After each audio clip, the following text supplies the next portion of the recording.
అందరికీ నమస్తే. నేను రవికుమార్ కావలి, మీ బిత్తిరి సత్తి. అయితే ఈ మధ్యన ఒక వీడియో వైరల్ చేస్తున్నారు. సో అందులో వాస్తవం ఏమీ లేదు. నేను ఎప్పటిలాగానే కామెడీ వీడియోస్ చేస్తూ చిన్న చిన్న క్లిప్స్ రీల్స్ లాగా షార్ట్స్ లాగా పెడుతుంటా.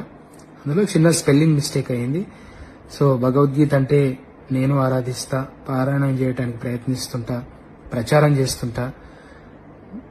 నా అభిమానులు, శ్రేయోభిలాషులు, నన్ను ప్రేమించేటోళ్ళు, నా బంధుమిత్రులు నిజంగా అది కించపరిచినట్టు అనిపిస్తే తప్పకుండా క్షమించమని అడుగుతున్నా. కానీ ఉద్దేశపూర్వకంగా చేస్తే మాత్రం అది ఎదుర్కొంటా ఖచ్చితంగా. ఇంకా వాళ్ళు మనం ఎన్ని రోజులు చేసినా 15 ఏళ్ల నుంచి చేస్తున్నప్పుడు ఎలా మన మీద అట్లాంటివి వైరల్ చేయబుద్దయిందో ఇక వాళ్ళ విఘ్నతకే వదిలేస్తున్నా. Thank you. ఎప్పుడూ మిమ్మల్ని నవ్వించడానికి, మిమ్మల్ని హ్యాపీగా ఉంచడానికి నేను వీడియోలు తీస్తుంటాను. Thank you so much.